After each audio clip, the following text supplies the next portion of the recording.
যদি মহামারীর আকার ধারণ করেও, যদি একটা অল্প সময়ের মধ্যে সারা দেশে অথবা সারা পৃথিবীতে বহু মানুষ আক্রান্ত হয়ে পড়ে, আসলে আমরা এপিডেমিকের সংজ্ঞাতে কী বলি? একই ধরনের অসুস্থতা বা অসুখ যদি এমনভাবে ছড়ায় যেটা আমাদের প্রত্যাশিত নয়, প্রত্যাশার অধিক মানুষ আক্রান্ত হয়ে যায়, তবেই তাকে এপিডেমিক বা মহামারী বলে। সুতরাং সেরকম পরিস্থিতি যদি এইচএমপিভির ক্ষেত্রে তৈরি হয়, তাহলে এটা যে হতে পারে না তা তো বলবো না, কারণ এটা আমরা শুনেছি, আমরা জানি, আমরা এক্ষুনি আলোচনাও করেছি, এটা খুবই সংক্রমণশীল এবং এটা থেকে কেউ সংক্রমিত না হয়ে এখন পর্যন্ত আছেন, এটার সম্ভাবনাও কিন্তু খুবই কম। তবে ব্যাপারটা হচ্ছে যে প্রশ্নটা আসে যে সরকার কি করছে, সরকার তো করবেই, সরকার তো সমস্ত ব্যবস্থা নিচ্ছে, জিনিসপত্রের সমস্ত পরিস্থিতির উপর নজর রাখছে। এবং আমার যা ধারণা, আমাদের সরকারি সংস্থাগুলো অলরেডি এটার সম্বন্ধে ভ্যাকসিন রিসার্চ শুরু করে দিয়েছে, এটা আপনারা নিশ্চিন্ত থাকতে পারেন, রিসার্চ শুরু হয়ে গেছে। তো এটা কতটা ভয়ঙ্কর হতে পারে এই প্রশ্নে যদি বলেন, একটু আগেই এই আলোচনাও আমরা করেছি, এটা করোনা ভাইরাস বা কোভিড-19 মতো মারাত্মক আদৌ নয় এবং সেরকম হওয়ার সম্ভাবনাও কম। সুতরাং অত প্যানিক করার একটু কোনো দরকার নেই, এটা আমরা খুব ভালোভাবে সামলে উঠতে পারব।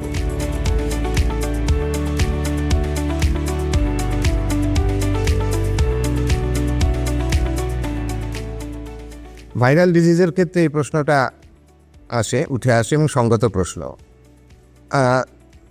এখনও পর্যন্ত এইচএমপিভির কোনো ভ্যাকসিন বেরোয়নি, তবে আমার কোনো সন্দেহ নেই যে এইবার ফার্মা কোম্পানিগুলো, এই ভ্যাকসিনের কোম্পানিগুলো দৌড়াদৌড়ি করে এই ভ্যাকসিনটা বার করে ফেলবে। কারণ ভ্যাকসিন রিসার্চ এবং ভ্যাকসিন তৈরি করা আজকাল আধুনিক টেকনোলজিতে অত্যন্ত সহজসাধ্য কাজ হয়ে গেছে। কিন্তু ব্যাপার একটা, এটা বলতে হবে খুলে, যে ভ্যাকসিন শুধু তৈরি করলেই হলো না, সেই ভ্যাকসিনটা কাজ করে কিনা সেটা বুঝতে গেলে প্রচুর সময় দরকার। কারণ ভ্যাকসিনটা কী করে? ভ্যাকসিন তো ট্রিটমেন্ট করে না, ভ্যাকসিন প্রিভেনশন করে, অর্থাৎ অসুখটা আপনার হবে না এরকম করে। সুতরাং অসুখটা আপনার হলো না, হতো, এগুলো চট করে বুঝে ফেলা যায় না। আপনি ভ্যাকসিনটা নিলেন, আপনার কিছু হলো না, এখন সেটা ভ্যাকসিনের জন্যই হলো না, নাকি আপনার শরীরের প্রতিরোধ ক্ষমতার জন্য হলো না, নাকি অন্য কিছু কারণ, সেটা তো চট করে জানা যাবে না। সুতরাং ভ্যাকসিন তৈরি করে ফেললে শুধু হয় না, ভ্যাকসিনের জন্য প্রচুর সময়ও দিতে হয়। তো এখন ব্যাপারটা হচ্ছে, ভ্যাকসিন একটা আসবে, কিন্তু তার জন্য হাপিত্তেশ করে বসে থাকার দরকার নেই। আপনার নিজস্ব সতর্কতা আপনার কাছে, আপনি সেটা নিতে থাকুন। হাত ধোবেন, মাস্ক লাগাবেন, সোশ্যাল ডিস্ট্যান্সিং মেনটেন করবেন, অসুস্থতা হলে বাড়িতে থাকবেন, চিকিৎসা করবেন, প্রচুর জল খাবেন, ফ্রুট জুস খাবেন, নিউট্রিশন, স্বাভাবিক খাবার দাবার খেতে থাকবেন, আর ডাক্তার দেখাবেন প্রয়োজন মনে করলেই। এইটুকু মনে রাখলেই হবে।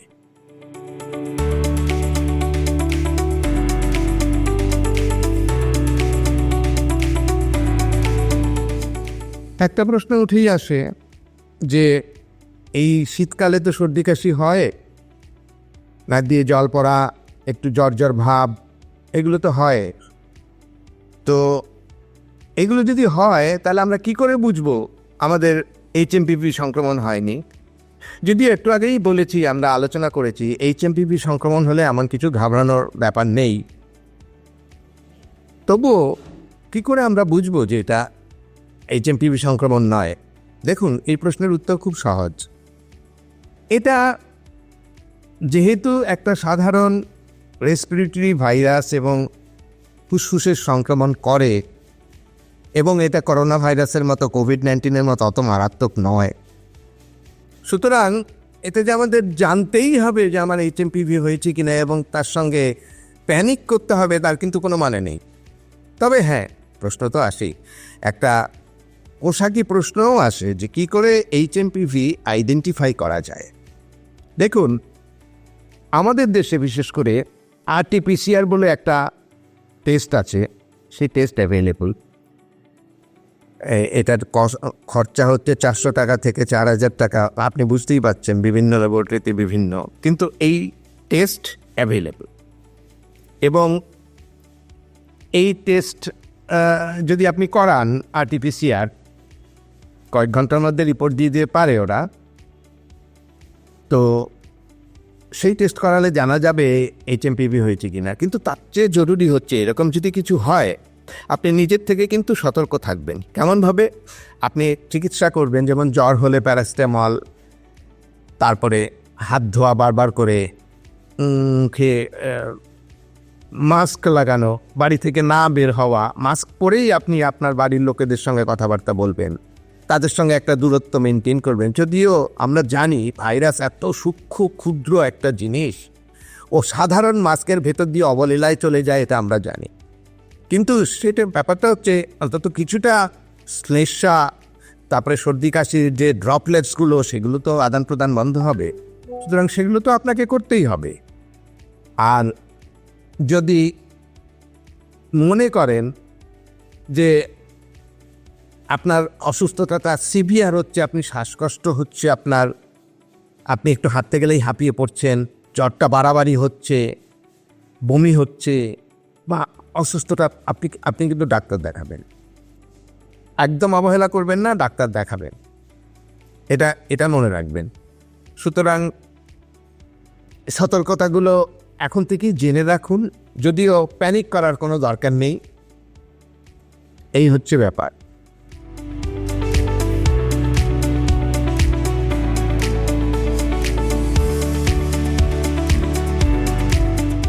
কিভাবে এর প্রতিরোধ বা প্রতিকার করা সম্ভব, এটা খুব সঙ্গত প্রশ্ন, এবং এর জবাবে জানাই, আমরা করোনা ভাইরাসের ক্ষেত্রে কোভিড-19 সময় যা যা করেছিলাম, এখানেও এক্স্যাক্টলি একই জিনিস করতে হবে, একই রকম জিনিস করতে হবে। কারণ একই সংক্রমণ, একই ধরনের উপসর্গ লক্ষণ এবং একই জায়গায় ফুসফুসে সংক্রমণ।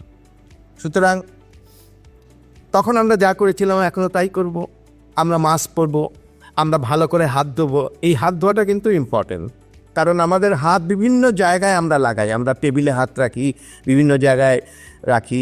মানুষ যদি কাশি বা হাঁচি এইসব একটা টেবিলের সামনে এসে বা একটা কিছুর সামনে এসে দেয়, সেখানে সমস্ত কিছু ভাইরাসগুলো ওখানে পড়বে, আমরা হাত দিয়ে ভাইরাসটা ধরবো, সেই ভাইরাস আমাদের চোখে, নাকে, নানা জায়গায় আমরা আবার লাগালেই ব্যাস আমাদের সংক্রমণটা হবে। সুতরাং হাত ধোয়াটা, ঘন ঘন হাত ধোয়াটা কিন্তু খুব ইম্পর্ট্যান্ট, এটা আমাদের ভালো করে বুঝতে হবে। আর মাস্ক, খুব ভালো কোয়ালিটির মাস্ক পরতে হবে। দেখুন, সবার পক্ষে তো N95, N100 এইসব মাস্ক পরা সম্ভব নয়। সুতরাং একটা ভালো কোয়ালিটির মাস্ক পরা দরকার। এবং সোশ্যাল ডিস্ট্যান্সিং, অর্থাৎ খুব ঘন ঘন ক্রাউডেড জায়গায় মুভমেন্ট করা বা খুব কাছাকাছি দাঁড়িয়ে কথা বলা, ভিড়ের মধ্যে, বাজারের মধ্যে একটুখানি সতর্কতা, একটু বাঁচিয়ে চলা আর কি। অভদ্রতা না করে বাঁচিয়ে চলার চেষ্টা করতে হবে। এটাকে বলে সোশ্যাল ডিস্ট্যান্সিং। সাধারণত বলা হয় কমপক্ষে 6 ফুট দূরত্ব বজায় রাখুন। তা এইগুলোই, আর কিছু না। আর যদি অসুস্থতা হয়, যদি দেখেন আপনার কাশি হচ্ছে, সর্দি হচ্ছে, নাক দিয়ে জল বেরোচ্ছে, একটু জ্বর ভাব, তাহলে কিন্তু আপনি নিজেকে আইসোলেট করে রাখবেন। এটা আর সবার জন্য কিন্তু আপনার দায়িত্ব এবং আপনার কর্তব্য। আপনি নিজেকে আইসোলেট করবেন, ঘরে থাকবেন, বেরোবেন না, কিছুদিন রেস্ট নিন। জ্বর হলে প্যারাসিটামল খাবেন, অ্যাসপিরিন জাতীয় দ্রব্য খাবেন না, ওষুধ খাবেন না, প্যারাসিটামল খাবেন। জ্বর হলে প্রচুর পরিমাণে জল খাবেন, জল, ফ্রুট জুস এসব খাবেন, স্বাভাবিক খাবার খাবেন। নিউট্রিশনটা খুব জরুরি। এই আর বিশেষ কিছু নেই, এগুলো সমস্ত যে আপনারা জানেন, কোভিড-19 সময় আপনারা এগুলো সমস্ত কিছুই করেছেন।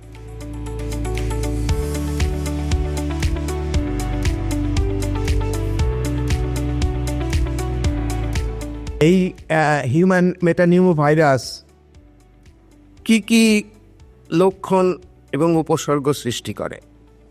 একটু আগে আমি বললাম এটা একটা রেসপিরেটরি ভাইরাস, অর্থাৎ এটা সংক্রমণ আমাদের ফুসফুসে হয়। সংক্রমণ কোভিড-19 ক্ষেত্রে যেমনভাবে হতো, এটাও ঠিক সেইভাবেই হয়। আর যে লক্ষণ উপসর্গগুলো এটাতে হয় সেটা হচ্ছে কাশি, নাক দিয়ে জল পড়া, সর্দি জ্বর হলে যা হয় সেরকম, নাক বন্ধ হয়ে যাওয়া, খুসখুসে কাশির সঙ্গে সঙ্গে গলা ব্যথা, গলা জ্বালা করা, জ্বর, অল্প বিস্তর জ্বর হবে। জেনারেলি জ্বর 104-5 হয়ে যায় না, এটা করোনা ভাইরাসের মতো এত মারাত্মক নয়, আমি বলেছি। একমাত্র খুব ছোট্ট বাচ্চাদের ক্ষেত্রে একটু লক্ষ্য রাখার দরকার আছে। আর তার সঙ্গে সঙ্গে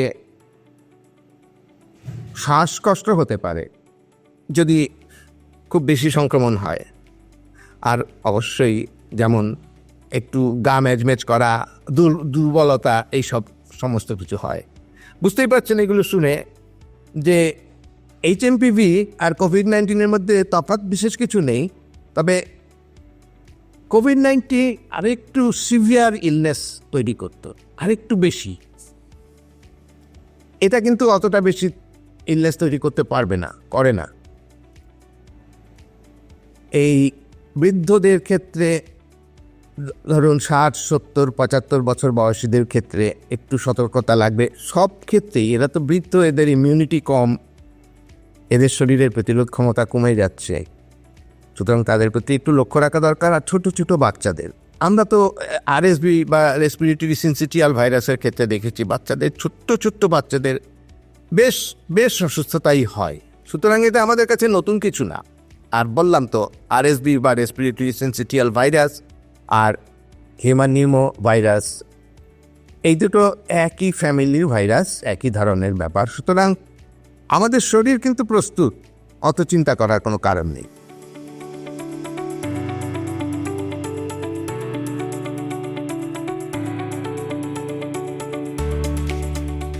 একটু আগেই বললাম যে এইচএমপিভি একটা respiratory virus, respiratory syncytial virus, human metapneumo virus, HMPV, এগুলো সমস্ত একই গোত্রের, একই ফ্যামিলির ভাইরাস।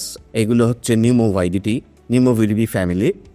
আর করোনা ভাইরাস ছিল করোনা ভাইরাস ফ্যামিলি, যদিও ফ্যামিলি আলাদা করোনা ভাইরাসের থেকে, কিন্তু এদের সমস্ত উপসর্গ, সমস্ত লক্ষণ প্রায় একই কিন্তু, এবং এগুলো সমস্তই ফুসফুসের ওপরে ক্রিয়া করে। প্রশ্ন হচ্ছে, আগে কোভিড-19 যেমন একটা বিরাট মহামারী সৃষ্টি করেছিল, এবারও এইচএমপিভি সেটা করবে কি না? দেখুন, যদি করবে কি করবে না এই প্রশ্ন নিয়ে চিন্তা ভাবনা করতেই হয়, তবে এটাও বলতে হবে যে সম্প্রতি আমরা 2020 সালে যে করোনা ভাইরাস মহামারীটা হ্যান্ডেল করলাম, আমরা ভারতে, তা এশিয়ার অন্যান্য দেশগুলো এবং আন্তর্জাতিক ক্ষেত্রে ইটালি, ইংল্যান্ড, আমেরিকা, জাপান ইত্যাদি ক্ষেত্রে আমাদের কিন্তু বিপুল অভিজ্ঞতা হয়েছে। অনেক কিছু আমরা করেছি, আমরা অনেক কিছু শিখেছি, এবং এই সম্পর্কে মহামারী হ্যান্ডেল করার জন্য যে প্রত্যয় এবং যে প্রস্তুতি লাগে আমাদের, সেগুলো কিন্তু সব আছে। সুতরাং আগের মতো একটা জলে পড়ে যাব এরকম অবস্থা হবে বলে আমার ব্যক্তিগতভাবে মনে হয় না, এবং অন্যান্য বিশেষজ্ঞরাও তাই বলেন। প্রশ্ন হচ্ছে, যদি মহামারী একটা হয়ও, আবার বলি, এই ভাইরাসটা, এই এইচএমপিভি আমাদের মধ্যে 60 বছর ধরে আছে, এটার সঙ্গে আমরা ঘর করছি। সুতরাং আমাদের শরীর কিন্তু এই ভাইরাসটার সঙ্গে পরিচিত। এই কথাটার মানে হচ্ছে এই যে আমাদের শরীর যেহেতু এই ভাইরাসটাকে অনেকদিন ধরে চেনে, এই ভাইরাসটার সম্পর্কে কিন্তু এর ডিফেন্স মেকানিজম অলরেডি প্রস্তুত, অলরেডি তৈরি। সুতরাং যদি মহামারী সিচুয়েশন হয়ও, মহামারী মানে কি, সবাই আক্রান্ত হলো, এইরকম একটা ভাইরাস, এটা অত্যন্ত সংক্রমণশীল, এটা থেকে কেউ আমরা এখন পর্যন্ত আক্রান্ত হইনি, আমি কিন্তু এটা বলতে পারছি না। আমাদের অনেকের মধ্যেই এই ভাইরাসটার সংক্রমণ অলরেডি হয়েছে কোনো না কোনো ফর্মে, এবং আমরা এটার সঙ্গে পরিচিত। তবু যদি ধরেই নিতে হয় যে একসঙ্গে অল্প সময়ের মধ্যে সারা পৃথিবীতে সব মানুষের মধ্যে এরকম কাশি, সর্দির, জ্বরের একটা এই এইচএমপিভি ছড়িয়ে পড়লেও কিন্তু করোনা ভাইরাসের সময়, সেই কোভিড-19 সময় যে সাংঘাতিক পরিস্থিতির সৃষ্টি হয়েছিল, এটা কিন্তু এবার আর হবে না। কারণ আমরা সবাই প্রস্তুত, সমস্ত পৃথিবীর অন্যান্য রাজ্যের, অন্যান্য দেশের সরকার প্রস্তুত, আগের মতো সেই লকডাউনের বিভীষিকা আর হবে বলে আমার মনে হয় না।